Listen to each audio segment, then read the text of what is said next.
Ano ba naman yan? Hindi pa rin nagre-reply sa text ko si Miguel. Ang sabi niya kakain lang daw siya. Sino naman yung Miguel? Ngayon ko lang narinig ang pangalan na yan ah. Bagong boylet ko. Alam mo, ang pogi-pogi nito. Matangkad, matangos ang ilong, maputi, makapalang kilay at mapulang labi. Paiba-iba ka ng lalaki ah. Baka yung iba dyan may asawa at anak na. Iba tong si Miguel, no? Alam kong ibang-iba siya sa mga lalaking nakilala ko. Ewan ko sa'yo, Nicole. Kapag talaga napahamak ka dyan sa ginagawa mo eh. Che, alam ko ang ginagawa ko. Selos ka lang eh. Sa halos 10 taong pagkakaibigan ni Nicole at ni Greg, ay hindi nalingid sa lalaki ang pabago-bagong boyfriend nito. Walang nagtatagal dito. Kung kaya't hindi na rin nakapagtataka na sa mga susunod na linggo ay iba na ang pangalan ng lalaki na maririnig niya mula sa bibig ng babae. Nagsimula ang kanilang pagkakaibigan sa pag-aaway mula sa maliit na bagay na pinapalaki nila pareho. Laging nagbabangayan ang mga ito. Parehong walang nagpapatalo. Bagay na kinasanayan ng mga taong nakakasama nila. Simula noong college ay magkaibigan ang mga ito. Marami ang nagsasabi na bagay sila, ngunit naiinis na lamang silang pareho.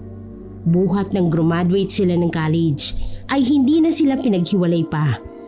Napagdesisyonan ng mga ito na wag na lamang mag-apply ng trabaho dahil paniguradong matatanggal agad sila kahit wala pang 1 linggo dahil sa ugaling meron silang pareho. Ang ayaw magpatalo. Nagdesisyon silang magtayo ng sariling negosyo. Nagsimula sila sa water refilling station na naging patok sa kanilang lugar. Hindi nagtagal ay lumago ito at nagtayo sila ng iba't ibang paupahan ng establishmento. Maraming nangihinayang sa mga ito dahil parehong single pero hindi man lang sila magkatuluyan. Isa na rito ang nanay ni Greg. Ay, good morning naman sa paborito kong anak. Kumusta ang negosyo natin? Oh, anong nangyari dyan sa mukha mo, Nicole? Nakabusangot ka na naman, may kaaga-aga. Kasi naman, mother, itong anak mo kinukontra ang pagbo-boyfriend ko. May boyfriend ka na naman? Naku, sinabihan ko na tong anak ko na kumilos na at baka maunahan siya. Abay, naunahan na nga. Baka kung anong isipin ng babaeng yan, May. Mag-assume na naman na gusto ko siya. Ay, hindi mo pa ba ako gusto? Kaya nga siguro kinukontra mo mga nagiging boyfriend ko dahil nagsisilos ka. Oh, Ma, narinig mo yun? Nagfi-feeling na naman tong babaeng to eh. Totoo naman ah. Di ba, mother?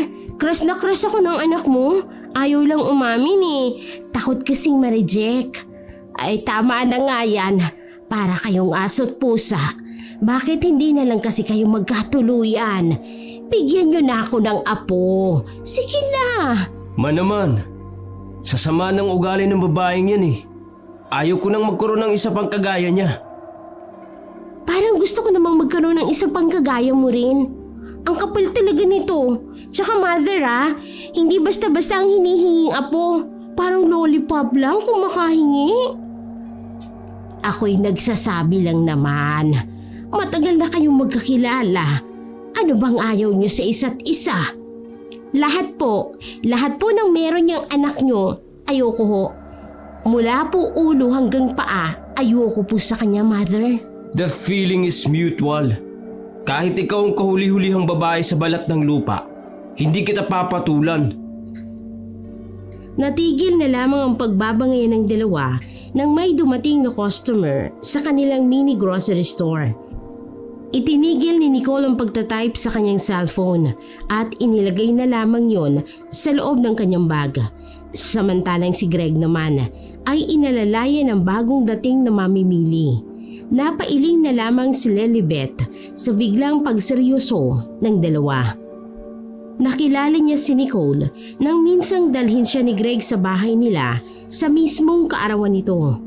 unang beses nitong nagdala ng babae sa bahay nila, kung kaya't masaya ito para sa anak. Kahit na ipinakilala ni Greg na kaibigan lamang niya si Nicole, ay hindi siya naniwala rito. Ang akala pa niya ay itinatago lang nila ang kanilang relasyon. Unang tingin pa lang ni Lelivet kay Nicole ay alam na agad niyang mabait na bata ito. Hindi naman siya nagkamali dahil napapansin niya ang kabutihan nito sa mga tauhan niya, maging sa pagtrato nito sa ibang tao. Kahit nakakaangat ito sa buhay, ay pantay-pantay ang tingin niya sa lahat. Maganda si Nicole, matangos ang ilong, mahaba ang pilik mata at mistisa na binagaya ng mapupulan niyang labi. Hindi ito gaanong katangkaran, kung kaya't lagi siyang pinagkakamalang mas bata sa kanyang edad na 30. Sa kabilang banda ay binatang-binata naman ang postura ni Greg. Siya ang tipikal na binata na may narating sa buhay. Matangkad ito, gwapo at matalino. Maraming nagkakagusto sa lalaki, ngunit ang tanging pinagkakaabalahan nito ay ang kanilang negosyo. Ang biro pa ni Lelibet sa anak na si Greg ay baka naghihintay lang ito ng tamang pagkakataon kay Nicole, bagay na hindi sinang-ayunan ng lalaki. Ay, Nicole, mauuna na ako sa restaurant ha. Pakisabi na lang kay Greg na dumaan muna doon bago umuwi. Sige po, mother. Ingat po kayo. Nang makaalis ang ina ni Greg, ay siya namang dating ng mga tauhan nila sa tindahan. Nakasanayan na ng mga ito na silang magbubukas ng tindahan. Habang wala pang kanilang tagabantay, ay sila na muna ang nagtitinda ron.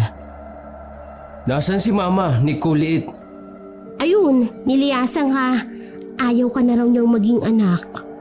Ikaw, bakit ka nilayasan ng tatay mo? Ayan ka na naman sa mga biro mo eh. Ewan ko sa'yo. Mauna na ako dun sa opisina. Teka lang. Sabay mo na ako. Tamo to. Ikaw tong naunang mga sari. Ronald, Aling Tess, kayo nang bahala rito ha. Tumango na lamang ang dalawang tauhan bilang sagot. Napailing na lamang ang mga ito nang habulin ni Greg ang nag-aalborotong si Nicole. Matagal na kasing iniwan si Nicole ng kanyang ama. Tanging ang ina na lamang nito at dalawa niyang kapatid ang kanyang kasama. Kahit matagal nang nangyari yun, ay naiinis pa rin si Nicole kapag inaasar siya ni Greg patungkol sa kanyang ama. Agad niyang inilak ang pintuan ng kanyang sasakyan upang hindi makapasok si Greg. Napakamot na lamang ng batok ang lalaki at dumiretso na lamang ito sa kanyang motor na nakaparking sa harap ng kanilang tindahan. Sa inis ni Nicole ay hindi ito dumiretso sa opisina. Umuwi na lamang ito sa kanyang bahay. Doon niya naabutang tahimik at walang katao-tao sa bahay na ipinundar niya. Ang kanyang ina at mga kapatid ay nasa ibang bayan, kung kaya't hindi niya ito nakakasama ng madalas. Sa pinakasentro kasi ng probinsya ang kanyang mga negosyo, kung kaya't madalang lang siyang makauwi sa kanila. Ang lungkot na nadama ni Nicole ay agad na napalitan ng saya nang tumawag ang kanyang nobyo na si Miguel. College student ito at 9 na taon ang agwat niya sa lalaki. Ngunit hindi naging hadlang yon sa pag-iibigan nilang dalawa. Hello? Love, napatawag ka? Wala kasi kaming pasok ngayong araw eh. Tsaka namimiss na kita. Kumusta palang araw mo?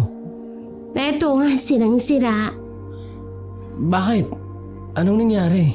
Si Greg kasi nang aasar sa akin. Yung kaibigan ako ni kwento ko sa'yo.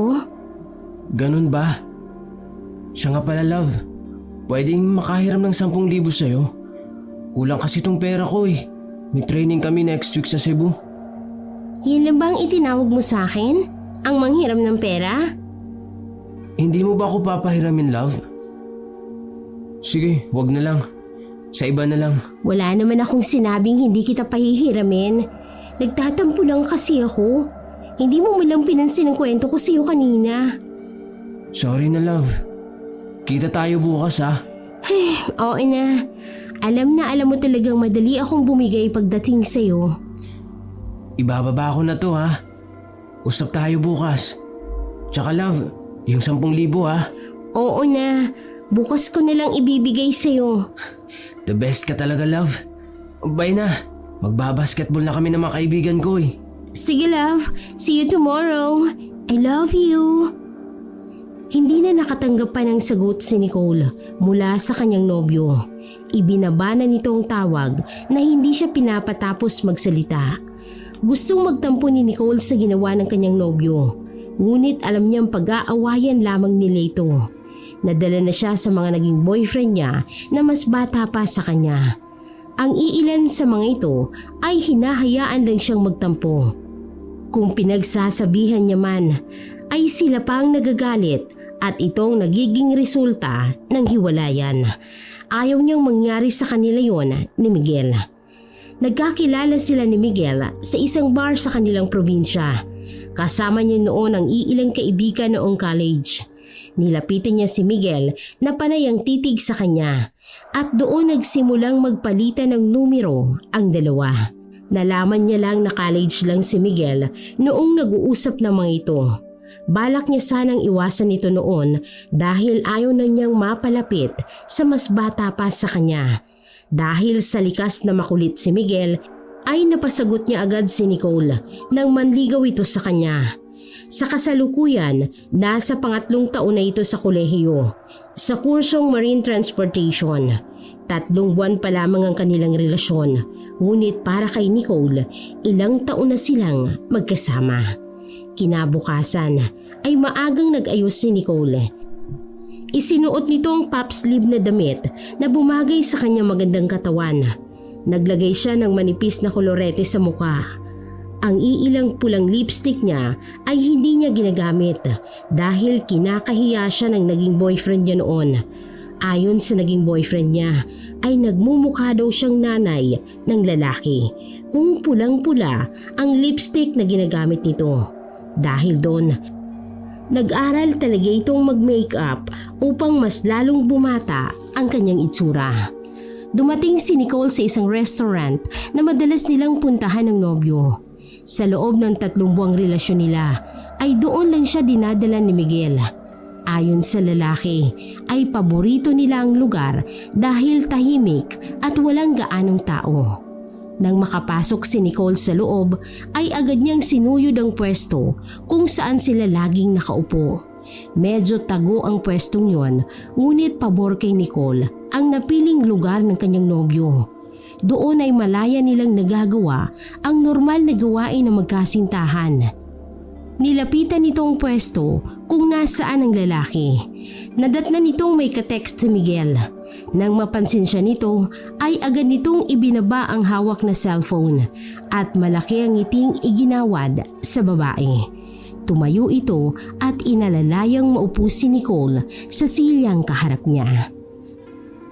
Kanina ka pa ba? Hindi pa naman. Nag-order na pala ako ng pagkain natin. Anong in-order mo? Paella tsaka bagnet. Paborito mo yun, di ba? Mapagbiro ka talaga, love. Alam mo namang allergic ako sa seafoods. Tila nawala ng kulay ang mukha ng lalaki nang marinig yun kay Nicole. Napalitan na lamang ng pagtataka ang nakangiting mukha ng babae nang masigurado nitong hindi nakikipagbiruan sa kanya ang kanyang nobyo. Ikaw talaga. Na-order ko ng pagkain natin. Nakwento mo pa nga na paborito mo ang paella na luto ng tatay mo eh. Miguel, tapatin mo nga ako. May iba ka bang babae? Love naman. Alam mo namang abala ako sa pag-aaral. Paano naman ako mabababae? Mahal na mahal kita eh. Pues Miguel, kung ayaw mo akong mamatay ng dahil sa allergy, palitan mo yung in-order mo. Hindi ako kumakain ng paella at matagal nang wala ang tatay ko. Sorry na love. Ipapaayos ko na lang yung in-order ko. Agad namang nilapitan ni Miguel ang waiter at kinausap. Napakamot pa ito sa ulo, saka yumuko ng bahagya bilang paghingi ng tawad. Love, iba na lang ang in-order ko. Pasensya ka na ha. Sa pagkakaalala ko kasi, paborito mo ang paella eh. May seafoods ang paella nila dito. Alam mo namang makakain lang ako ng konting seafoods. Hindi na ako halos makahinga. Sorry na. Inayos ko na oh. Bati na tayo, please. Nakangiti itong hawak ang kanyang kamay habang hinahalik-halikan. Oo na. Siya nga pala, eto yung 10,000. Huwag mo nang bayarin yan. Love naman. Ang hiram ay hiram. Babayaran din kita. Huwag na. Tulong ko na lang yan sa'yo. Totoo ba to, love? Naku, maraming salamat talaga. Masayang-masaya si Miguel habang kausap si Nicole. Ikwinento nito ang plano niya sa kanilang dalawa. Pagkatapos daw nitong mag-aral, ay mag-a-apply agad siya ng trabaho para makapag-ipon ng pangpakasal nila. Bagay na ikinatuwa naman ni Nicole. Noon pa lamang niya narinig kay Miguel ang hindi niya narinig sa mga naging boyfriend niya na balak siyang pakasalan. Masaya ito habang kumakain ng in-order na pagkain ng lalaki. Sa isang iglap, nawala ang tampo at inis niya rito. Para sa kanya ay siya na lamang ang naroroon sa restaurant na yun dahil panay hagikikan at lambingan ang ginagawa nila sa harap ng pagkain. Hindi siya makapaghintay na dumating ang araw na makagraduate na agad ang kanyang nobyo. Sa sumunod na araw ay nagpaalam si Miguel sa kanya. 2 linggo niya itong hindi makikita dahil sa training nito. Hinatid nito ang nobyo sa pier. Tatawag ka ha? Oo naman. Baka sundan mo pa ako sa Cebu kung hindi ko masagot ang tawag mo. Gagawin ko talaga yan, Miguel. Umayos ka dun ha? Opo, kamahalan. Akyat na ako ha. Mag-iingat ka pa uwi. Bago umakyat ng barko si Miguel, ay hinalikan muna nito ang kanyang nobya. Kantsawan naman mula sa kanyang mga kasamahan ang kanilang narinig nang makita sila ng mga ito na mula si Nicole at marahang hinampas ang kanyang nobyo. Umakyat ka na doon. Sige. I love you. Kumuway pa si Miguel habang paakyat ng barko. Kinikilig si Nicole sa ginawa ng lalaki. Nakangiti itong nagmaneho pabalik ng kanyang opisina. Pagkarating niya sa opisina nilang dalawa ni Greg ay naabutan niya itong may kausap sa telepono. Seryosong kanyang muka na mas lalong nakapagpagwapo rito. Sa isip-isip ni Nicole ay sinasayang lamang ng lalaki ang kanyang lahi dahil hindi man lang nito maisipang magnobya. Only child kasi ito kung kaya't ganoon na lamang ang pangungulit sa kanila ng nanay nitong si Lilibet. Ang kanyang ama naman ay matagal na ring hindi nagpaparamdam sa kanila. Pareha sila ng sitwasyon ng lalaki, kung kaya't madali itong nakagaanan ng loob ang kaibigan.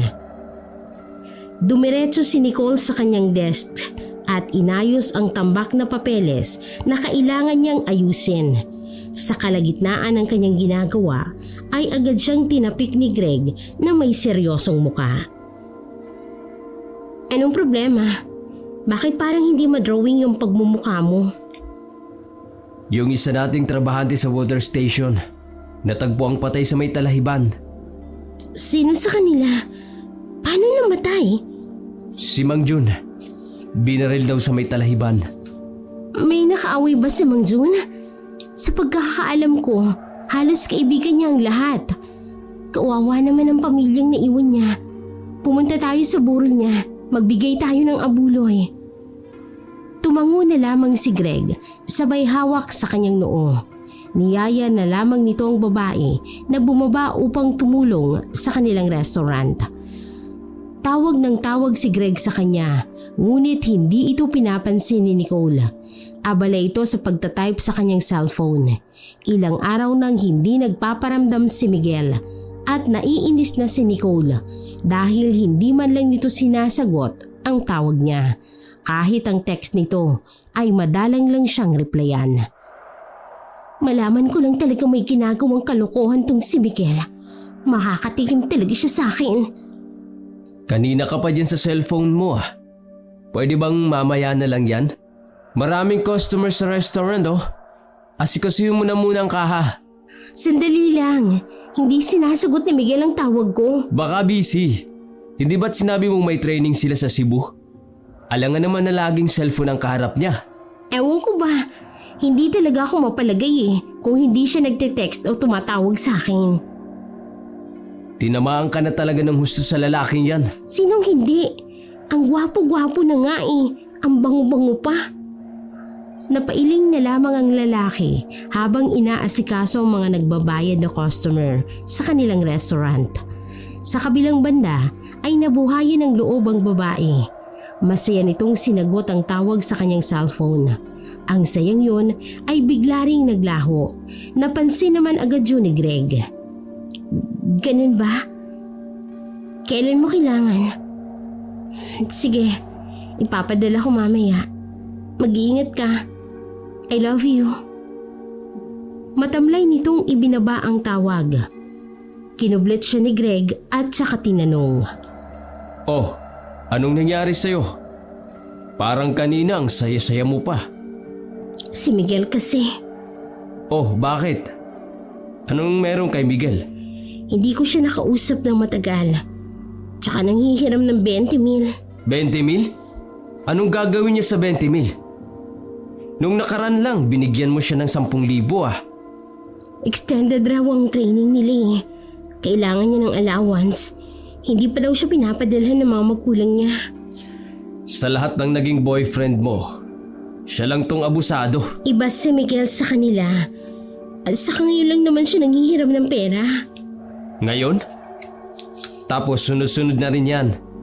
Pinepirahan ka lang niya. Greg, pwede ba? Irespeto mo naman ang relasyon namin. Nicole, ang relasyon ay give and take. Pero yung boyfriend mong hilaw, take ng take. Hindi na tama yan. Natahimik na lamang si Nicole. Kinagabihan ay tinawagan niya ang kanyang nobyo. Ilang araw na itong walang paramdam sa kanya. Ring lang ng ring ang kabilang linya. Hindi nagtagal ay may sumagot na rin sa kanyang tawag. Sa sobrang pagkasabik niya sa lalaki ay pangalan nito ang tanging namutawi sa kanyang mga labi. Miguel, ang tagal kong naghintay na sagutin mo ang tawag ko. Kumusta ka na? Agad na nandilim ang paningin ni Nicole nang marinig niya ang boses ng babae sa kabilang linya. Hindi na nito pinatapos pang magsalita ang babae. Galit na galit itong binatong kanyang hawak na cellphone. Mugto ang mga mata ni Nicole kinaumagahan dahil sa labis na pag-iyak nito. Nagsuot siya ng sunglasses upang hindi asarin ng kaibigan. Alam kasi nitong pagsasabihan na naman siya ng lalaki at sasabihing tama nga ito sa pagkilatis kay Miguel. Ayaw niyang mangyari yun kahit na sabihing tama nga ito. Padabog na pumasok si Nicole sa kanilang opisina. Agad naman siyang napansin ni Greg na abala sa pagtatype sa sariling computer nito. Anong pauso na naman yan? Sunglasses sa loob ng opisina? Hindi ka ba nadidiliman dyan? Wala kang pakialam. Mind your own business. Your business is also my business. Magkasosyo tayo, remember? Ngayon, sabihin mo sa akin kung anong nangyari sa'yo. Umiyak ka ba? Kasi naman si Miguel may ibang babae. Sabi na nga ba Hindi mapagkakatiwalaan yung lalaking yan Paano mo nasabing may babae si Miguel? Tinawagan ko siya kagabi. Babae yung sumagot ng tawag. Ang sabi niya wala raw si Miguel doon. Hindi ko na siya pinatapos.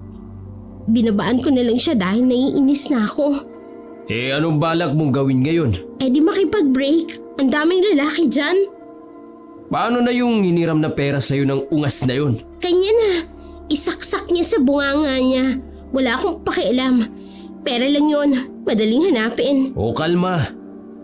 Napaghahalatang bitter ka Sino naman hindi magiging bitter sa nangyari? Matapos kong mahalin ng lalaking yun, nagawa niya pang mambabae. Siya sigurong may paborito nung paelyong in-order niya di magsama sila ng babae niya. Tara na nga. Labas tayo. Libre na kita ng kape. Dinala ni Greg si Nicole sa isang coffee shop na sikat sa lugar nila. Doon nagmaktol at umiyak ang babae. Nakipaghiwalay nga ito kay Miguel sa text. Saka iblinak ang numero ng lalaki. Ani pa niya ay hindi ito kawalan. Totoong nasaktan si Nicole sa ginawa ni Miguel. Hindi dahil nanghihinayang siya sa lalaki, kung hindi dahil hinayaan itong maloko ulit siya ng isang lalaking mas bata sa kanya. Hindi rin naman nagtagal ay may kausap na namang ibang lalaki si Nicole. Kahit pa sinumpanan ni Nicole sa sarili na hindi na siya papatol sa mas bata pa sa kanya, ay nabigo na naman ito. May lalaking panay pakyut sa kanya. Lagi siya nitong dinadalhan ng bulaklak o hindi kaya'y mga kakanin. Naasay ika-4 na taon na ito sa kolehiyo at di hamak na mas maayos kay Miguel. Napansin ni Greg isang umaga na malapad na naman ang ngiti ng babae. Hawak kasi ni Nicole ang bugkos ng pulang rosas. Masaya nitong inaamoy-amoy ang bulaklak na hawak niya. Kanino na naman galing yan? Bakit? Selos ka? Ayan na naman eh. Kapag sinaktan ka ulit ng mokong na yan, iiyak-iyak ka na naman. Normal lang naman na masaktan, no? Kapag nasasaktan, di umiyak. Tapos, landi ulit. Ang tigas talaga ng ulo mong babae ka. Sino na naman ba yung lalaki mo? Hulaan ko. Bagets na naman oh. Oh, anong masama sa bagets? Hindi naman sila minor de edad. 22 na tong si Jeric, no? Nakakalito naman kasi ang mga batang nagkakagusto sa'yo. Hindi mo alam kung mahal ka ba talaga o naghahanap lang ng kalinga ng magulang. Kontrabida ka talaga eh. Maghanap ka na nga ng girlfriend. Huwag ako yung nakikita mo. Maya-maya pa ay dumating si Aling Lilivet. May dala itong Tupperware na nakasupot. Ulam yun nilang tatlo para sa pananghalian. Kasalukuyang nasa pagmamay-ari nilang grocery store, naglalagi ang dalawa. Ano tong nabalitaan ko na may bago ka na namang boyfriend, Nicole? Saan mo na naman po yan narinig, Mother? Nanliligaw pa lang po, hindi pa po boyfriend. Ay, ang kupad talaga ng anak kong ito. Ang bilis mong magkaroon ng manliligaw ha. Sa ganda ko ba namang to, Mother? Sa yaman ka mo. Kung hindi ka mayaman, hindi ka rin naman nila papatulan. Ikaw, mayaman ka nga. Wala namang pumapatol sa'yo. Sariling desisyon ko ang hindi sila patulan oh. Di mo lang alam, ang dami nagkakagusto sa akin. Hindi na pinansin ni Nicole ang huling sinabi ng kaibigan. Titig na titig siya sa lalaking may dalang bulaklak na papalapit sa tindahan nila. Pawis na pawis ito, ngunit para kay Nicole ay mas lalong gumapo ang lalaking yon. Sino yung lalaking papunta rito, Nicole?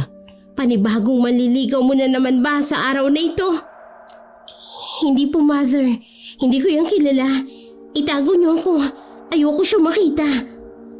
Natatarantang naghanap ng matataguan si Nicole. Ngunit hindi siya nagtagumpay sa binabalak niya dahil naabutan siya ng lalaking gusto niyang pagtaguan. Love, sandali. Kausapin mo muna ako. Ano pa bang pag-uusapan natin? Break na tayo. Anong break? Bakit break? May nagawa ba ako sa'yo na kinagalit mo? Nagulat na lang ako.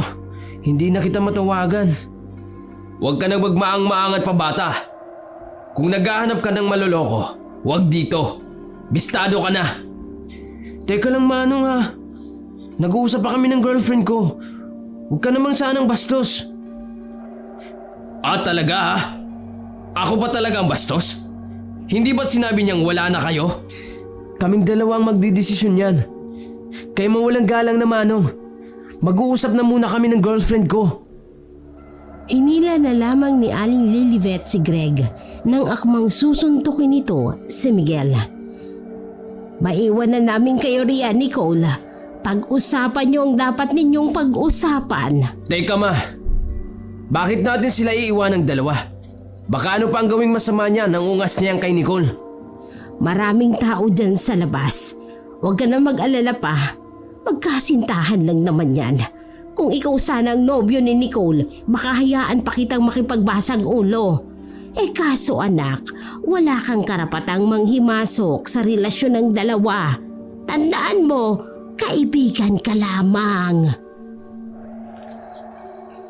Napatahimik na lamang si Greg sa sinabi ng kanyang ina.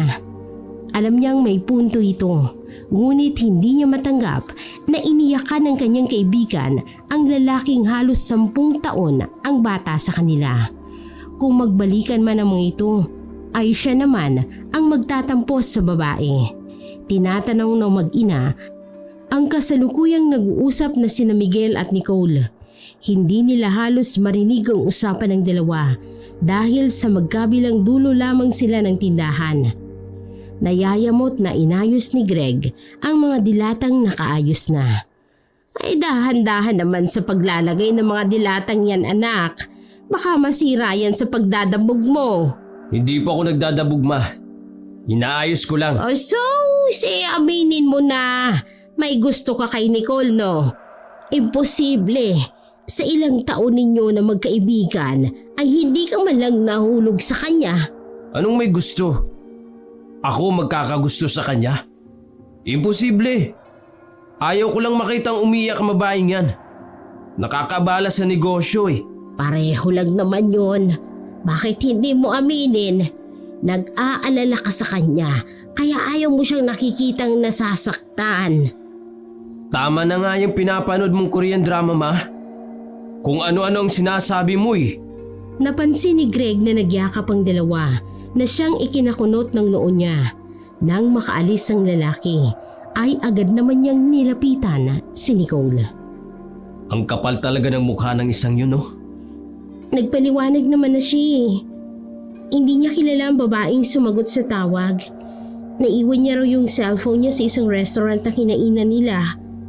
Huli na nang mapansin niyang hindi niya yun nadala. Kaya ayun. Naniwala ka naman. Siyempre, nagpaliwanag na siya. Halata naman sa mukha niya na nagsasabi ng totoo. Ewan ko sa'yo. Niloloko ka na nga. Sige ka pa rin. Ano bang ikinagagalit mo? Wala. Kung lokohin ka ulit ng lalaking yan, huwag kang pumunta sa akin na umiyak ha. Baka kung anong magawa ko sa ungas na yan eh. Galit na lumabas ng tindahan si Greg. Pinaandar nito ang kanyang motor at mabilis na pinaharurot. Nagtatakang tinitingnan ni Nicole ang papalapit na ina ni Greg.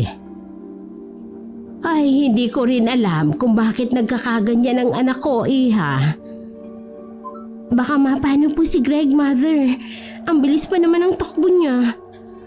Kaya niya ang sarili niya. May tiwala ako sa kanya. Ay, hayaan mo na siya ha. Kailangan lang nun makapag-isip.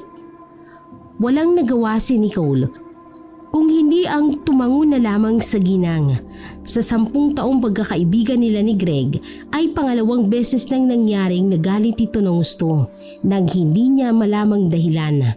Sa pagkakaalala niya ay unang beses na nagkaganon si Greg ay noong prom nila sa college. Si Greg ang unang nagiya sa kanya bilang partner nito, ngunit mas pinili ni Nicole ang crush nitong inindiya ng partner. Ang akala ni Nicole ay maiintindihan siya ni Greg dahil alam nitong crush na crush niya yun. Ilang linggo rin itong hindi pinansin si Nicole at sa kasalukuyan ay ganon din ang ginawa ni Greg sa kanya. Ilang araw nitong hindi pinansin si Nicole. Kung may sasabihin man ito ay sa tauhan niya ito pinapadaan o hindi kaya sa kanyang ina. Nicole, iha, may meeting daw kayo mamaya kasamang may-ari ng farm na balak niyong bilhin. 10:00 daw ang alis ninyo. Ay hala mother, may date po kami ni Miguel ngayon. Ika-4 na buwan na po ng relasyon namin. Pasabi na lang po kay Greg na magpasama na lang siya sa sekretary namin. Ay kaso kailangan ka raw doon. Kayo na pong bahala magpaliwanag kay Greg. Nandiyan na po si Miguel. Aalis na po ako. Hindi na nakaapila pa ang matandang babae kay Nicole. Tinitingnan na lamang nitong umiiling ang babae kasama ang nobyo nito papalayo sa tindahan. Kinaumagahan ay masayang-masaya si Nicole na dumaan sa kanilang tindahan. Dala nito ang maleta kung nasaan naroroon ang kanyang mga gamit. Wala roon si Greg at tanging si Aling Lilibet lang ang kanyang naabutan. Niyakap niya ito at masayang ibinalita ang nangyari. Mother, ang saya-saya ko! Bakit? Ano bang nangyari, Iha? Nabili niyo ba yung farm na gusto niyong bilhin ng anak ko? Ay, hindi po yun. Sana nga po mabili namin yun. Pero eto na nga. Dadalhin na daw po ako ni Miguel sa probinsya nila sa Capiz. Ipapakilala niya raw ako sa pamilya niya. Alam ba ito ni Greg, Iha? Ewan ko po dun, Mother. Hindi niya sinasagot ang tawag ko. Bahala siya dyan. Ay, oo nga pala. Ikakasal din kasi ang ate ni Miguel. Kaya, isasama niya ako. Ay, teka. Kapis ba ika mo? Abay, mag-iingat ka doon, ha? Marami pa namang aswang doon. Mother naman, porkit kapis may aswang agad. Mabuti nang nag-iingat. Kalma ka lang, Mother, okay? Walang mangyayaring masama sa akin doon. Eh, teka, kailan nga pala ang alis mo? Ngayong araw din po, biglaan nga lang eh. Ilang araw ka naman doon ha? Mahigit 1 linggo yata, Mother. Ay nako, kung nandito lang si Greg, panigurado hindi papayag yon na umalis ka. Eh wala pa naman siyang tiwala sa nobyo mong yan, ha? Eh pero sino naman ako para kumontra? O siya, gabayan ka nawa ng Panginoon. Mariing niyakap ng dalaga ang matandang babae. Wala man ang kanyang magulang sa kanyang piling, ay hindi man lamang niya nararamdaman na may kulang sa kanya dahil sa matanda. Pinapadama nito ang kalinga at gabay ng isang magulang. Maraming salamat talaga, Mother. Mamimiss kita ng sobra. Abay dapat lang ha. Pwede bang huwag ka na lang umalis? Ay, si Mother naman Miss agad ako. Tatawag naman po ako sa inyo. At saka hindi naman po matagal ang 1 linggo. Iba kasi ang pakiramdam ko sa pag-alis mo Bakit pakiramdam ko hindi ka na babalik? Hinarap ni Nicole ang matandang babae. Saka hinawakan ang magkabilang balikat nito. Babalik po ako kahit na anong mangyari. Kahit bigla man po akong pakasalan doon ni Miguel, babalik po ako rito, Mother. Ipagdarasal ko ang kaligtasan mo, anak. Umayo ka na at mag-iingat ka. Bago umalis, ay niyakap muna ni Nicole ang matanda. Tinulungan siya nitong ilabas ang kanyang mga gamit upang isakay sa tricycle. Hindi nito dadalhin ang kanyang sasakyan. Sa terminal ng bus ang pinagkasunduan nilang lugar upang magkita. Ayon kay Miguel ay sa bus sila sasakay papuntang Capiz. Mas madami raw ang magkukommute na lang kaysa dalhin niya ang kanyang sasakyan. Bagay na hindi rin naman pinagdudahan ni Nicole. Dumating sa terminal si Nicole. Tinulungan siya ng driver ng tricycle sa pagbaba ng kanyang mga gamit. Hinahanap ng kanyang mata si Miguel at natagpuan niya ito sa gilid ng tindahan na naninigarilyo habang may kausap sa kanyang cellphone. Hindi napansin ni Nicole na tinatawag pala siya ng driver upang singilin sa kanyang pamasahe. Nagulat na lamang ito nang mahinang tinapik ng matanda ang kanyang balikat. Ay, naku, pasensya na po, Manong. Heto po 200, kunin niyo na. Ang sabi ng driver ay masyadong malaki ang 200 sa malapit na destinasyon na kanilang pinuntahan. Ayos lang po, kunin nyo na yan. Mahirap pong makahanap ng pasahero ngayong linggo. Wala pong pasok. Nagalak naman ang matanda sa narinig. Sinabihan nito na kaawaan siya ng Diyos at nagpasalamat sa babae. Tipid niyang initian ang matanda habang sinusundan ng tingin ang papaalis na tricycle na minamaneho nito. Nagulat na lamang siya nang may umapos mula sa kanyang likuran at hinalikan siya sa kanyang labi. Ano ka ba? Akala ko kung sino na. Bakit? May iba ka pa bang kikitain dito maliban sa akin? Kung may kikitain man akong iba, bakit naman dito pa? Kasi dadalhin kayo sa probinsya nila at ipapakilala sa mga magulang niya. Kung Miguel yung pangalan ng taong yun, sasama ako. Mabuti naman kung ganun. Halika na, love. Akyat na tayo. Aalis na maya-maya itong bus. Masayang niyakag ng lalaki ang kanyang kasintahan paakyat ng bus. Bago pa ito tuluyang makapasok, ay nagpatulong ito sa konduktor upang ipasok ang kanilang mga gamit sa luggage rack. Naunang pumasok si Nicole upang maghanap ng mauupuan nilang dalawa ni Miguel. Naiilang ito sa mga tingin na ipinupukol sa kanya ng mga pasaherong naroroon. Titig na titig ang mga ito sa kanya habang sinusundan ang kanyang bawat galaw. Napalunok na lamang ito ng kanyang laway at saka naupo sa bakanting upuan na nakita niya. Matagal bago nakapasok si Miguel sa loob. Naramdaman pa ni Nicole ang titig ng mga tao sa kanyang likuran. Sa gilid ng kanyang inuupuan ay may napansin siyang mariing nagbabasa ng libro ang dalagang mag-isang nakaupo roon. Ito lamang ang bukod tanging hindi nagpukol sa kanya ng tingin. Nang maramdaman ng babae ang kanyang titig ay napataas ito ng kilay. Nginitian na lamang siya ni Nicole at itinoon na lamang ang pansin sa labas ng kanyang bintana. Mabuti pang hindi ka nalang tumuloy sa pupuntahan mo, miss. Nabigla si Nicole nang umupo sa kanyang tabi ang babaeng nasa kabilang panig ng upuan. Pasensya ka na, pero boyfriend ko ang uupo dyan, miss. Bumalik ka na lang doon sa inuupuan mo kanina. Hindi ito pinansin ng babae. Itinoon nito ang kanyang pansin sa librong hawak nito. Inulit niya ang kanyang sinabi. Mabuti pang hindi ka nalang tumuloy sa pupuntahan mo, miss. Bakit? At bakit naman hindi ako dapat na tumuloy? Huwag ka nang tumuloy. Umuwi ka na. Isinarado nito ang librong kanyang binabasa at saka tumayo sa kanyang kinauupuan. Naguguluhang sinundan ng tingin ni Nicole ang babae. Nakita na lamang niya ito na nasa labas na ng bus at nakatingin sa kanyang pwesto. Kinabahan si Nicole sa sinabi ng babae. Ang kabang nararamdaman niya ay kakaiba sa mga kabang nararamdaman niya noon. Isinarado na lamang niya ang kurtina ng bintana. Nasapu na lamang nito ang kanyang dibdib nang biglaang may umupo sa kanyang tabi. Ayos ka lang ba? Para kang nakakita ng multo ah. Nakita mo ba yung babaeng yun? Hinawi ni Nicole ang kurtina ng bintana kung saan siya nakapwesto. Nakita niyang papaalis na ang babae. Ayun, yung nakaputi. San dyan? Parang wala naman eh.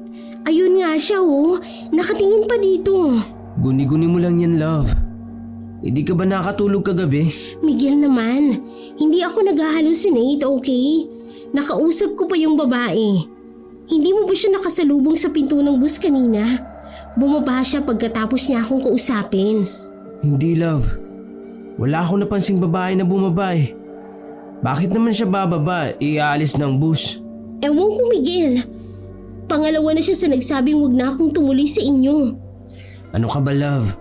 Huwag mo na silang pansinin. Ako naman ang kasama mo eh. Tsaka ligtas ka naman sa akin. At tsaka pamilya ko na ang pupuntahan natin. Ang mabuti pa matulog ka na lang muna ha.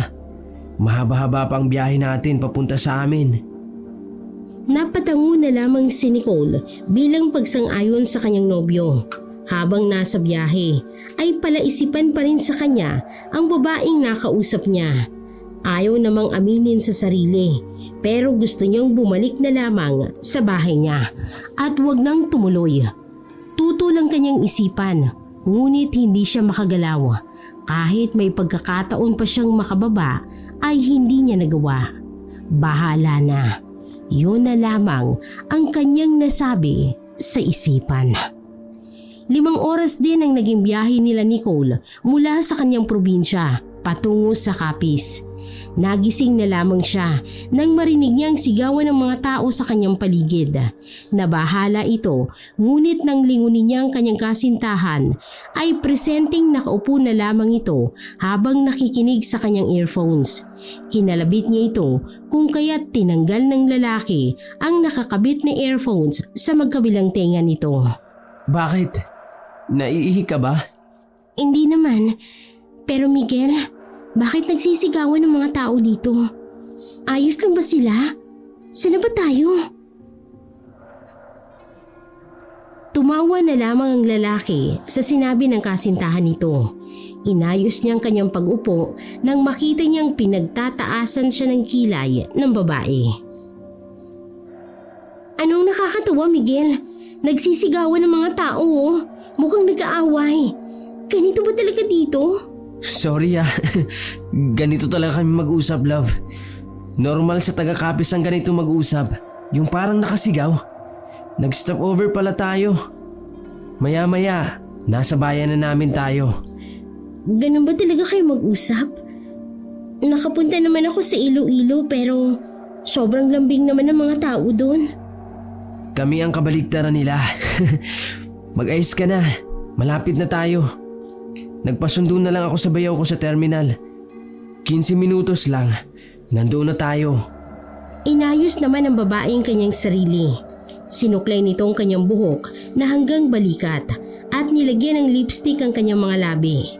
Samantalang si Miguel naman ay isinilid sa kanyang bag ang earphones. May pinindot ito sa kanyang cellphone. Maya-maya pa ay tumunog ito. Kausap ni Miguel ang susundo sa kanila sa terminal.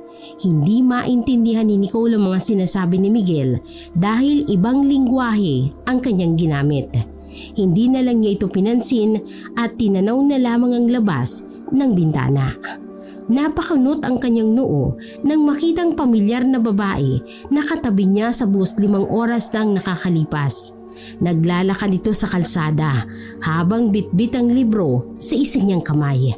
Nang madaanan ito ng sasakyan ay nagtama ang paningin ng dalawa.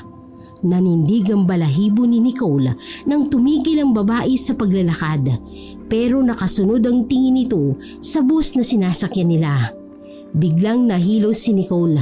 Napahawak ito sa kanyang bibig dahil alam nitong naduduwal na siya sa kahit na anumang segundo. Napansin siya ni Miguel kung kaya't agad itong nagpaalam sa kausap at saka hinimas ang likod ng babae. Ano nangyari sa'yo? Nasusuka ka ba? Malapit na tayo, love. Gusto mo bang bumaba tayo? Ayos lang ako. Aabot naman yata ako sa terminal. Saglit lang may langis ako dito. Gamot to na ginawa ni Lola. Epektibo to kahit na anong sakit ng katawan. Huwag na, Miguel. Ayoko namang mag-amoy langis ako mamaya kung makita ako ng pamilya mo. Maiintindihan naman nila yun Ayaw mo? Ikaw ang bahala. Nagkibit balikat na lamang si Miguel, saka isinarado ang maliit na bulsa ng kanyang bag kung saan niya sana kukunin ang langis na ipapahid kay Nicole. Napahawak si Nicole sa kanyang ulo. Sa hindi malamang kadahilanan ay nararamdaman niyang parang may sumasakala sa kanya. Inayos nito ang kwelyo ng kanyang damit upang makahinga. Hindi nagtagal ay nakarating sila sa terminal ng bus. Nanghihina na itong bumaba sa sasakyan. Hindi man lang ito napansin ni Miguel dahil abala siya sa paghahanap ng kanilang sundo. Gusto sanang magpahinga muna ni Nicole, ngunit agad siyang hinilan ni Miguel patungo sa isang lalaki na halos kaidaran lang niya. Malaki ang ngiting iginawa nito sa kanila. Kinausap nito si Miguel sa lingwahe nila, saka kinuha ang gamit na dala nila. Isinakay sila nito sa isang lumang sasakyan. Hindi na nag-alinlangan pa si Nicole dahil agad itong sumakay papasok. Saka hinihiga ang ulo sa upuan. Pagod na pagod ang nararamdaman nito. Ipinikit niya saglit ang kanyang mga mata, ngunit hindi nito namalayan na nakatulog na pala siya.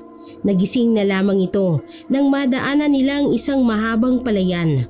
Konti lang ang mga bahay na naroroon at gawa pa sa kawayan ang karamihan sa mga iyon. Mukhang napagod ka. Malapit na tayo, love. Nang makarating sila sa bahay nila Miguel, ay agad na naglabasan ang iilang kapitbahay nito, pawang nakikiosyoso sa bagong dating sa kanilang lugar. Naramdaman agad ni Nicole ang mga tingin ng mga taong naroroon. Napakapit siya sa braso ni Miguel na abala sa pagbaba ng mga gamit. Ano nangyari sa'yo? Kanina ka pa napapraning ah. Grabe naman makatitig ang mga tao dito sa inyo, Miguel. Parang kakainin ako ng buo. Nagagandahan lang sila sa'yo, kaya titig na titig sila. Huwag mo na lang silang pansinin. Tinanggal ng lalaki ang kamay na nakaangkla sa kanyang braso. Inalalayan niya si Nicole papasok sa kanilang bahay. Nagmano ito sa matatandang naroroon kung kaya't ganoon na lamang ang ginawa ng babae. Sa tanang buhay nito ay noon pa lang niya naramdaman ang pagkailang sa pagpapakilala sa magulang ng lalaki. Hamak na mas matanda ito sa kanyang nobyo. Ngunit parang mas bumabalik siya sa pagiging teenager dahil sa kaba. Tay, si Nicole. Nobya ko po. Love, si Tatay Mando. Siya naman si Nanay Amanda. Yang naka-blue, yung ikakasal kong kapatid, si Ate Amelia. Si Martin yung sumunod naman sa akin. Matanda ng lalaking ipinakilala nitong Tatay Mando. Halos nakapikit na ang kanyang mga mata habang nakatingin sa kanya. Nakaupo ito sa wheelchair na siya namang inaalalayan ng magandang babae na alam niyang hindi nalalayong edad sa kanya, si Amelia. Nakatingin lamang ang babae sa kanya nang walang ngiti sa mga labi. Samantalang si Martin ay lumabas ng bahay at tinanguan na lamang ito. Nasaan si Naomi? Tay, matagal na po kaming hiwalay ni Naomi. Ang ganda-ganda naman talaga ni Naomi. Bakit parang pumayat ka, iha? Si Nicole po siya, tay. Nay, kayo na po munang bahala kay tatay. Magpapahinga lang po kami saglit ni Nicole. Dinala ng lalaki ang kanilang gamit patungo sa kwarto nito. Ang ginang ay nagbigay ng pilit na ngiti sa kanya. Saka kinausap ang anak na babae nito. Hindi maalis ang tingin ng mga ito kay Nicole na siya namang nagbigay ng inis sa babae. Pagkapasok niya sa kwarto ay agad nitong hinampas sa braso si Miguel. Sino ba si Naomi na binabanggit ng Tatay Mando mo? Pagpasensyahan mo ng tatay ah. Ulyanin na kasi. Kung kaya't kahit ano na lang sinasabi. Sino nga yung babae, Miguel? Nobya ko dati. Matagal naman na kaming hiwalay noon eh. Huwag mo na lang pansinin. Lagi na lang huwag pansinin ang naririnig ko sa'yo sa buong araw. Nakakarindi na. Ano bang dapat kong gawin? Ewan ko, Miguel. Naiinis ako. Hindi ko maintindihan ang nangyayari sa akin ngayon. Baka gutom lang yan. Teka lang ah. Sasabihan ko lang si nanay na maghanda ng makakain natin. Nahiga na lamang sa kama si Nicole nang lumabas ang kanyang nobyo. Pagod na pagod dito sa lahat. Parang may kung anong humihigop sa enerhiya nito kung kaya't ganoon na lamang ang kanyang nararamdaman sa araw na yon. Iniisip niya pa rin ang babaeng nakita niya sa terminal ng bus. Hindi siya naniniwala sa aswang o kung sa anumang elemento. Ngunit alam niya sa sarili niyang may kakaiba sa babae. Naputol na lamang ang pag-iisip ni Nicole nang pumasok si Miguel sa kwarto. Halika na, kumain na tayo. Maraming inihanda sila nanay na ulam natin. Nang makalabas sila ng kwarto, ay naabutan ni Nicole na nag-uusap ang mag-anak. Masayang nagkukwentuhan ang mga ito na siya namang dinaluhan ni Miguel. Hinayaan siya nitong tumayo roon habang nakatingin sa kanila. Naomi, ano pang hinihintay mo riyan? Maupo ka na dito. Napatingin na lamang ang mag-anak sa kanya saka ipinagpatuloy ang pagkain. Gustong matunaw ni Nicole sa kahihiyan. Sa ikalawang pagkakataon ay naramdaman niya ang pagkaasiwa sa kanyang nobyo na hindi man lang siya inalalayang makaupo. Sorry love. Nasabik lang ako sa kanila. Maupo ka na dito. Iha, ilang taong ka na ba? Natigil sa pagsubo si Nicole nang kausapin siya ng matanda. 30 na po ako, Tay. Abay, halos kaedad mo na pala itong panganay ko. Saan ba kayo nagkita nitong anak ko? May anak ka na ba? May trabaho? Sa hirap ng buhay namin. Sana naman, wala ka pang anak. Baka si Miguel pa ang bumubuhay sa'yo. Kaya siguro panay ang hingi nito ng pera. Dahil may binubuhay ng anak na hindi sa kanya. Tay, hinay-hinay naman po kayo sa pagtatanong. Ano masama sa pagtatanong, anak? Wala naman akong nasabing masama, hindi ba? Sumang-ayon naman ang ina nito na nakaismid pa kay Nicole. Ayaw ni Nicole na makaramdam ng panliliit lalo na't galing sa pamilya ng kanyang nobyo. Sa inis ay nagbigay ito ng peking tawa kay Mando. Kayo talaga, oo. Huwag na po kayong mag-alala. Wala po akong sabit. At kung may anak man po ako, ay kayang-kaya ko siyang buhayin nang hindi po nanghihingi ng tulong sa anak ninyo. May sarili po akong negosyo sa iba't ibang parte ng probinsya namin. Si Miguel ho? Naku, tumutulong din ako minsan sa pag-aaral niya. Mabuti naman kung ganon, iha. Para hindi naman talo ang anak ko. Matalino yan. Masipag at mabait. Siya ang pag-asa ng pamilya namin. Kung kaya't pinag-aral namin siya diyan sa magandang kolehiyo. Sumabat na si Miguel sa usapan at nagbigay ng alanganing tawa. Ayaw nitong may kung ano pang masabi ang bawat isa tungkol sa kanya. Hep hep hep! Kumain na tayong lahat. Lumalamig ng pagkain eh. Tsaka pagod na itong si Nicole, Tay. Magpapahinga na lang kami pagkatapos kumain. Kinagabihan, nakaamoy ng mabahong amoy na insekto si Nicole.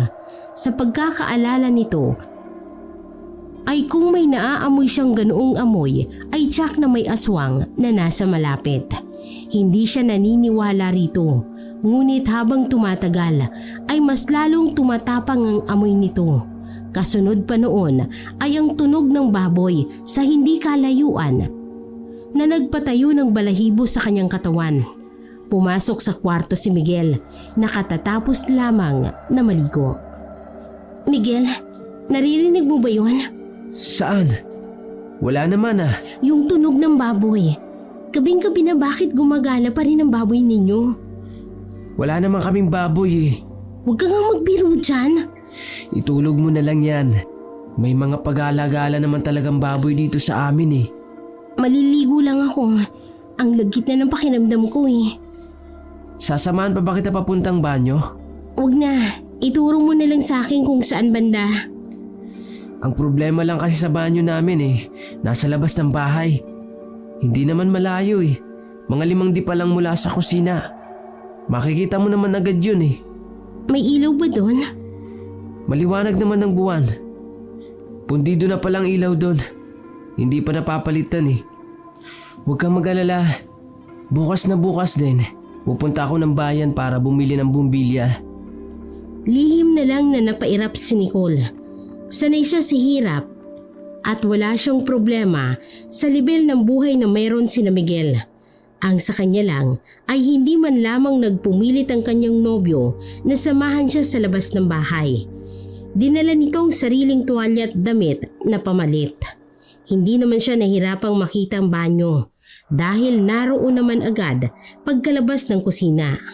Gawa ito sa pinagtagpi-tagping yero. Hindi na nangangailangan ng ilaw si Nicole dahil totoo nga ang sinabi ng kanyang nobyo. Sadyang maliwanag ang bilog na buwan na nasa kalangitan. Pumasok na si Nicole doon at nagsimulang maghubad ng kanyang mga saplot sa katawan. Malamig ang tubig na dumadampi sa kanyang balata. Napaigik ito ng konti dahil sa pinaghalong lamig ng tubig at ng hangin ng gabi. Hindi niya nakita ang pamilya ng kanyang nobyo. Sa isip niya ay baka tulog na ang mga ito dahil ganoon naman talaga ang mga tao sa mga liblib na lugar. Sa kalagitnaan ng kanyang paliligo ay may naamoy na naman siyang kakaibang amoy ng insekto ng palayan. Isinawalang bahala na lamang niya yun. Nicole, kumalma ka. Huwag kang praning. Pikit matang nagsabon habang nagsashampoo si Nicole. Mabilis ang kanyang bawat paggalaw. Nang iminulat nitong kanyang mga mata, ay agad niyang nakasalubong ng tingin ang isang maitim na nilalang. Pula ang mga mata nito. Nakasilip ito sa malaking butas ng pader na yero. Titig na titig ito sa kanya. Ilang segundo pa bago na proseso ni Nicole ang kanyang nakita. Nagsisisigaw ito sa kahinablot ang tuwalya na nakasabit sa may pintuan. Wala na itong pakialam kung hindi pa siya nakakapagbanlaw ng maigi. Miguel! Miguel! Putya naman, Miguel! Nasaan ka? Halos masubsob na ang babae sa pintuan ng bahay. Naabutan niya si Miguel na nagpapakain ng kanyang amang baldado. At may naguguluhang tingin na ipinukol sa kanya. Love, naubusan ba ng tubig sa banyo? May mga bulaka pa sa ulo. Hindi mo ba nakita ang poso na nasa gilid? Nag-igib ka na lang sana. Miguel, may nakatingin sa akin. Nakita kong sumisilip siya sa CR, Miguel. Guni-guni mo lang yan. Ay nako, bukas ng umaga, bibili agad ako ng bombilya. Teka nga, Tay, hintayin mo muna ako ha. Sasamahan ko lang si Nicole sa labas. Baka nagustuhan ka nila, iha. Sino pong sila? Huwag mo nang pansinin si tatay. Kung ano-ano ang sinasabi sa iyo eh. Ayos ka lang ba? Totoong may nakita ako, Miguel. Hindi pwedeng guni-guni yun. May aswang ba rito sa inyo? Ang sabi ng mga matatanda, may aswang na malapit kung may naaamoy akong insekto ng palayan. Akala ko ba hindi ka naniniwala sa aswang? Walang aswang dito. At kung mayroon man, kunti lang. Tapusin mo na yung paliligo mo. Dito lang ako maghihintay sa labas. Nag-aalangan man ay pumasok na si Nicole sa banyo. Saka ipinagpatuloy ang kanyang pagligo. Taimtim itong nagdadasal habang naliligo. Nang makapagbihis siya, ay tumambay na muna ito sa balkonahe ng bahay nila Miguel. Kasama nito ang matandang nagpapahangin sa malamig na gabi. Nalaman naman ni Nicole na umalis ang mag-iina upang linisin ang lugar kung saan gaganapin ang resepsyon ng kasal para sa susunod na araw. Habang dinadama ni Nicole ang malamig na hangin, ay siya namang naamoy nito ang amoy na yung insektong paulit-ulit niyang naaamoy buhat nang makarating ito ron. Isinawalang bahala na lamang niya yon kung anong gumugulo sa kanyang isipan. Nakita niya ang isang itim na biik sa harap ng balkonahe. Nilapitan niya ito. Hala, ang cute naman ng biik ninyo. Huwag mong hahawakan yan. Hala, bakit naman po? Lumayas ka dito. Layas! Hindi ka pwede rito! Ano po bang ginawa ko sa inyo? Naguguluhan po ako. Ha? Hey, sino ka nga ulit? Ikaw ba si Naomi? Yung girlfriend ng anak ko? Tay, si Nicole po ako. Nicole po. Hamak namang mas maganda ako sa kung sino mang babaeng yun. Ewan ko sa inyo, nawala tuloy yung biik. Pumasok na lamang ito sa kwarto nila ng nobyo. Padabog nitong isinarado ang pinto na siyang napansin naman agad ng lalaki. Oh, ano nangyari sa'yo? Bakit nakabusangot ka na naman? May nakita akong biik kanina. Ang cute-cute nga eh. Kaso pinalayas ni Tatay Mando. Pinagkamalan niya pa akong si Naomi. Biik ba ka mo? Na kulay itim? Oo. Sa inyo ba yun? Bakit pagala-gala yung alaga nyo? Gabi na. Hindi mapakali si Miguel sa narinig. Namutla ito at pinagpawisan. Isinarado nito ang bintana pagkatapos ay hinawi nito ang kortina. Tumingin-tingin pa muna ito sa labas saka bumalik sa kanya. Huwag ka nang lalapit sa baboy na yun ha. Naiintindihan mo? Ang weird nyo mag-ama. Bakit naman? Ang cute kaya nun. Ngayon lang ako nakakita ng baboy na kagaya nung kanina. Ano bang breed nun? Huwag ka nang magtanong. Ang mabuti pa, matulog na tayo. Marami pa tayong gagawin bukas eh. Kinaumagahan ay dinala ni Miguel si Nicole sa barangay hall upang tumulong sa pag-aayos ng lugar. Naabutan nitong nagwawalis ang ina ni Miguel, samantalang naghahakot naman ng mga upuan si Martin. Hindi nito mahagilap ang babaeng ikakasal. Nilapitan na lamang nito ang ina ng lalaki upang mag-alok ng tulong. Nagtaasan ang balahibo niya nang madaanan niya ang grupo ng matatanda na titig sa kanya. Grabe naman makatingin ang matatandang yan sa akin, Miguel. Nagagandahan lang ang mga yan sa'yo. Naiilang man ay ngumiti ito sa mga matatandang naroroon. Maya-maya pa ay napangiti ang mga ito sa bagong dating na dalaga na magilaw na bumati sa mga ito. Maging ang ina't kapatid ni Miguel ay itinigil ang kani-kanilang ginagawa upang batiin ang babae. Napag-alaman niyang yun pala ang dating nobya ni Miguel. Paborito ito ng lahat ng taong naroroon. Halos manliit si Nicole dahil lahat ng atensyon ay nakatutok sa babaeng nagngangalang na Yumi. Maputi ito, hindi gaanong katangkaran at may mahabang buhok. Nakangiti itong lumapit sa kanya upang magpakilala. Hello, ako pala si Naomi. Ikaw yung bago ni Miguel, tama? Girlfriend niya ako. I'm Nicole. Ang ganda mo naman, Nicole. Kaya pala nagustuhan ka ni Miguel. Aalis muna ako ha, saglit. Love, dito ka na muna ha. Hindi pa nakasagot ang babae ay mabilis nang nakaalis si Miguel. Hindi pa rin pala talaga nagbabago si Miguel. Ay, dito na muna ako kay Aling Amanda ha. Tutulong na muna ako.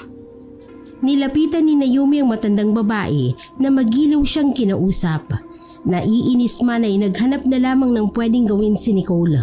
Walang kumakausap dito buong maghapon.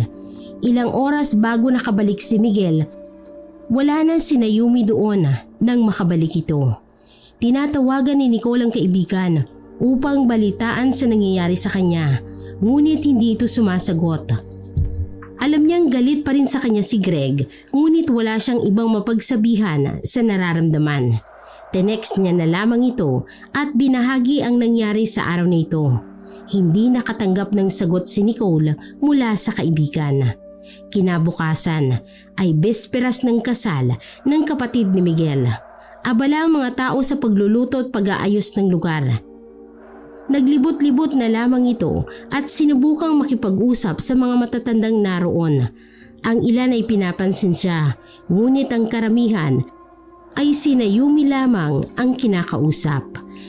Napaupo na lamang ito sa silya kung nasaan si Mando. Bilog na bilog ang buwan. Kaya nga po ang ganda ng buwan, hindi ba? Mag-iingat ka, iha. Ayaw ka niya dito. Ang mabuti pa, umalis ka na habang maaga pa. Po? Sino pong may ayaw sa akin, Tatay Mando? Namutla ang matanda at umiwas ng tingin sa kanya. Nang lingunin niya sa gawi kung saan ito nakatingin, ay nakita niyang papalapit si Naomi. Tatay Mando! Namiss kita. Kumusta ka na? Ayos lang ako, iha. Agad na hinablot ng matanda ang damit ng lalaking dumadaan sa kanilang harapan. Nagmamadali itong bumulong sa lalaki kung kaya't napatango na lamang ito. Mauuna na ako sa inyo, ha? Ako kasi nagugutom na. Tumango naman ang dalawang babae. Habang nakatingin sa matandang nakaupo sa wheelchair at tulak-tulak ng lalaki. Hindi mo yata kasama si Miguel ngayon. Abala siya sa pagtulong Kumusta naman si Miguel bilang boyfriend? Hindi ka ba nagsaselo sa kaklase niya? Teka, anong year ka na ba? Matagal na akong graduate. Halos 10 taon na din ang agwat ko kay Miguel. Hala, ibig sabihin 30 ka na? Hindi naman halata sa'yo Unang tingin ko pa lang sa'yo, akala ko mas bata ka pa sa akin. Nakakahiya naman. Pwede ba kitang tawaging ate? Matagal na kasi namatay ang ate ko Oo naman. May boyfriend ka na ba ni Yumi? Wala pa. May hinihintay kasi ako. Sino naman? Hindi mo kilala pero matagal ko na siyang hinihintay. Gagawin ko ang lahat para mapunta lang siya sa akin. Ikaw ba ate? Anong gagawin mo kung ang bagay na gustong-gusto mo ay maaagaw na ng iba? Siyempre kung gustong-gusto ko talaga ang isang bagay, sinisigurado ko makukuha ko yon. Nagkakaintindihan talaga tayo ate. Teka, mauna na ako ah. Ang ganda ng buwan no? Makahulugan itong ngumiti sa kanya. Nagtayuan naman ang balahibo sa batok ni Nicole na may kung anong ngiti si Naomi na hindi siya mapalagay. Ilang oras ang nakalipas nang umalis si Naomi sa barangay hall na yon. Si Miguel ay hindi pa rin nakakabalik mula nang magpaalam ito na may bibilhin lang. Dahil sa antok, napagdesisyonan ni Nicole na umuwi mag-isa. Tinahak nito ang palayan kung saan sila dumaan ni Miguel. Malapit ang daanang yun pauwi sa bahay ng lalaki kumpara kung dadaan ba siya sa kalsada. Hawak ang maliit na flashlight ay dahan-dahan nitong tumawid sa palayan. Naaninag nito ang bahay ni na Miguel nang walang ano-ano'y may humilas sa kanyang buhok. Malaking ibon yon na may mukhang tao. Hindi niya nakita ang mukha na umaatake sa kanya dahil pinagkakalmot siya nito. Nanlilisik ang kanyang mga mata. Kumakawala si Nicole sa mahigpit na hawak ng malaking ibon na yun. Hindi niya alam kung saan siya kukuha ng lakas upang makatakbo ng mabilis. Hinahabol siya nito at sinubukang hulihin ang kanyang buhok. Akin lang si Miguel! Akin lang siya! Iyon na! Wala akong pakialam! Putya! Namalayan na lamang ni Nicole na wala nang humahabol sa kanya. Nakarating ito sa bahay nila Miguel at naabutan niyang matandang lalaki na nakaupo sa balkonahe. Nag-aalalang tiningnan siya nito. Iha, anong nangyari sa'yo? Bakit duguan yung katawan mo? May humahabol po sa akin, tay. Malaking ibon. Ayoko na po. Natatakot ako. Nasaan po si Miguel? Gusto ko na pong umuwi. Hey, sinaktan ka pala niya. Sana, hindi ka na lang pumunta dito. Mag-impake ka na. Bukas na bukas din, umuwi ka na. Habang tumatagal, mas lalo siyang nagiging agresibo. Sinong siya, itay? Sino pong may galit sa akin? Bakit niya po ako sinaktan? Ikaw ba ang girlfriend ni Miguel? Si Naomi? Ang ganda mo talaga, bata. Tay naman, hindi ngayon ang oras para dyan sa sakit mo. Walang nagawa si Nicole kung hindi ang umiyak sa harapan ng matandang lalaki. Paulit-ulit nitong sinasambit ang pangalan ng dating nobya ni Miguel. Ginamot nitong sarili sa katinawagan ng kaibigan. Ring lang ng ring ang nasa kabilang linya. Craig, sumagot ka. Itakas mo na ako sa lugar na to, please. Craig! Putya naman eh. Kahit si Mother, hindi sumasagot sa tawag ko. Palakad-lakad dito sa loob ng kwarto. Pinagpapawisang naghihintay na may sumagot sa kanyang tawag. Ilang segundo pa ay biglang sinagot ni Greg ang tawag ng babae. Nakahinga ito ng malalim. Greg! Greg, salamat at sumagot ka. Bakit? Kanina ka pa tawag ng tawag ah. Nasa meeting ako. Please, Greg. Sunduin mo na ako rito. Ayoko na rito, please. Pucha, Nicole. Ano nangyari sa'yo? Ayos ka lang ba? May ginawa ba sila sa'yo? Ayoko na dito. Anong address mo? Pupuntaan kita dyan. Ibinigay ni Nicole ang eksaktong address ng bahay nila Miguel. Inayos nito ang kanyang mga gamit at matyagang naghintay na sunduin ng kaibigan. Walang ano-ano'y may kumatok ng 3 beses sa labas ng kwarto. Hindi niya ito pinagbuksan. Naiiyak siyang nagdadasal na sana'y makaligtas siya sa kung anumang peligrong dadating sa kanyang buhay. Tumigil ng ilang segundo ang pagkatok. Maya-maya pa ay narinig na ang boses ng kanyang nobyo. Sunod-sunod ang pagkatok nito kung kaya't pinagbuksan niya ito ng pintuan. Nag-aalalang tinitingnan siya ni Miguel, kasunod nito si Naomi na malaki ang ngisi sa kanya. Ayos ka lang ba? Kumatok ako kanina. Hindi mo man lang ako pinagbuksan. Ang sabi ni Tatay Mando ay inatake ka raw ng aswang. Totoo ba yun? Alam mo namang ulyanin si Tatay Mando, Yumi. Kaya mahirap paniwalaan ang lahat ng sinasabi niya. Kumain na tayo. Nagdala ako ng dinuga na niluto nila. Hindi ka pa raw kumakain eh. Halika na. Miguel, uuwi na ako. Anong kalukuhan yan? Gabing-gabi na oh. Gutom lang yan. Halika na. Ayoko na rito, Miguel. Nagpasundo ko kay Greg. Please, pauwiin mo na ako. Hindi na kita masasamahan pa uwi ah. Alam mo namang kasal ni ate bukas eh. Kumain ka na lang muna bago umalis. Naghain ng kanin si Miguel sa mesa. Tulala naman si Nicole na nakaupo sa silya. Samantalang si Naomi naman ay sunod ng sunod sa lalaki. Naiwang nag-iisa si Nicole sa hapag dahil nagpasama si Naomi sa banyo. Magsasandok na sana si Nicole ng ulam. Nang mapansin niyang kakaibang dinuguan na yun, nang itaas niyang nakuhang laman ay dali-dali itong pumunta sa lababo para magsuka. Daliri ng tao.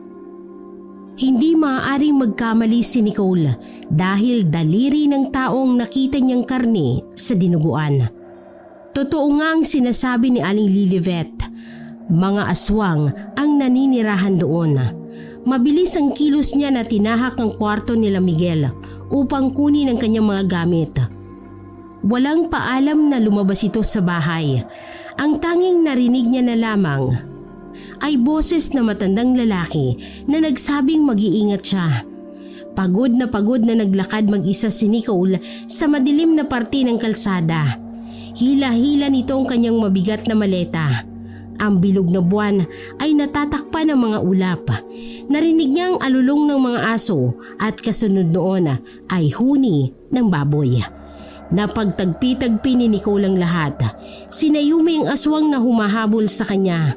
Maging ang matang nanlilisik na nakatingin sa kanya sa banyo. Siya rin yun. Naalala niyang sinabi sa kanya ni Aling Lilibet nang minsang lumipat si Nicole ng bahay. Kung may kumatok daw ng 3 beses, ay wag na wag daw niyang pagbubuksan ng pintuan. Maaaring aswang o masamang elemento yon na balak pumasok upang saktan siya. Nasabi ni Naomi sa kanya na kumatok ito, ngunit hindi siya pinagbuksan ni Nicole. Nangilabot siya sa lahat ng kanyang nalaman. Palakas ng palakas ang huni ng baboy na hindi niya matukoy kung nasaan. Lakad-takbo ang ginawa niya.